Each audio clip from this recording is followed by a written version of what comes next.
Again, this driver not getting on any of the freeways, not taking off and leaving the neighborhood. I don't want to say circling because I don't know the streets well enough to say that they're circling, but we've been on Cimarron before.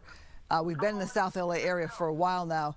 So, Dennis, what do you make of the behavior of this driver staying in kind of the same South LA area? I think the driver may be familiar with the neighborhood and traveling these residential streets because we see no businesses, all residential, heavy residential neighborhoods, which the speed limit will be 25 miles an hour. We see the speed limit now in the high 20s to low 30s. Oh, wait. So really nothing over? unusual. No? U-turn? Okay, watching here.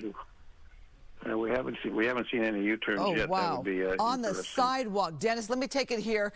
Okay, wait. Okay, the driver pulled onto the sidewalk and might have hit a tree. We do know that LAPD has now stopped their vehicles. Looks like they're perhaps have boxed this driver in. Again, we don't know if this suspect is armed. Okay, the police, they're asking other officers to get out of any kind of line of fire, crossfire there. Yeah, it looks like the driver went onto the sidewalk here. Don't know if they were stuck in between the tree and the building or what happened that made them stop the vehicle. But it looks like the driver's door now would not be able to open with that tree. So interesting dynamic here, Dennis. I'll let you come into the conversation now. That driver may not even be able to get out on the driver's side. Well, they're going to deploy as we see the units have surrounded that vehicle. So the officers will deploy. They're only going to make entry by the passenger side, but they're going to make sure if this individual is armed. Again, we have an armed robbery suspect, right. So you can assume there's a weapon involved. But they'll be very cautious. They'll order the individual out of the car. I mean, why they jumped on the sidewalk in that manner, I don't know, but got himself pinned against the tree. They're unlikely going to move from here. It's going to have to exit out of the passenger side. But again, we have sufficient units, and the unit in front of the car could then block that car if that decides to proceed. But it looks like this might be coming to an end, and to coax the individual out of the car, take him into custody, or she into custody. I assume it's a male. But that car is right up on that tree, so the individual's not going to be able to get out on the driver's side. They're going to have to exit on the passenger side. And again, it goes in a foot pursuit. Plenty of officers there, and they just came back from Baker to Vegas last week, so I'm sure they're in shape if they want to do a foot pursuit, which would not be unusual that they flee or attempt to flee. But you've got a number of units there, a number of officers ready to take them into custody. They don't know if the individual is armed or not.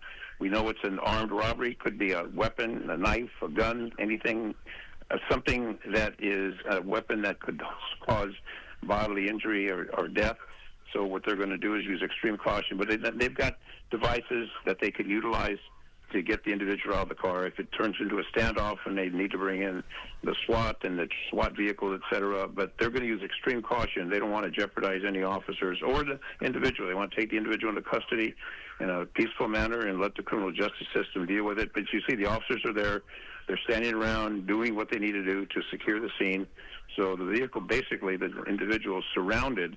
There's unlikely if the individual goes out the passenger side, which will take some time to go from the driver's seat hands up, to the passenger Dennis. seat, open the door. All right, passenger side, drivers coming out of the passenger side, unless it's another person that's in the vehicle. But yeah, arms are out of the car.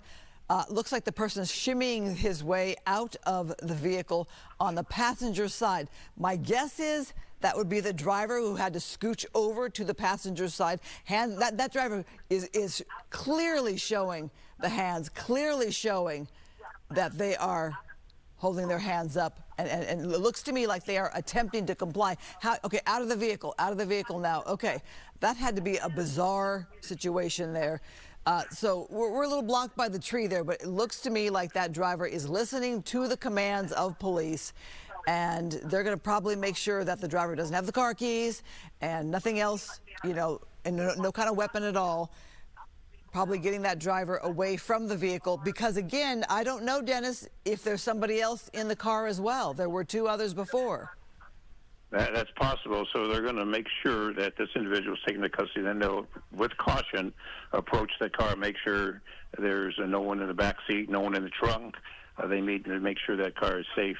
But they'll get him proned out, take him into custody, and they've got, again, officers' eyes on the vehicle, officers with the suspect. He's up against the wall. They'll get him down on the ground, prone him out, handcuff him, and then they'll approach the car once he's in custody. So, Dennis, as we're watching this, we can see they have approached the vehicle. Obviously, they felt safe enough to do that, which lets me know that there's nobody in the vehicle. Looks like they're giving the all clear there. That suspect is in custody. Looked like a young man who was able to get out of the vehicle on the passenger side. Police now checking that vehicle. We're not hearing that was stolen. We are hearing of an armed robbery in Alhambra. Obviously, this driver wanting to get away. Why that driver made the U-turn there in the middle of the road, don't know. Don't know if it was a dead end or something they saw. Maybe police cars were in front of them. But that driver tried to make that U-turn, went onto the sidewalk, and got stuck. All right, Dennis Zine. He pinned himself in the car when he went on the sidewalk, put the car next to the tree, and pinned himself in the car.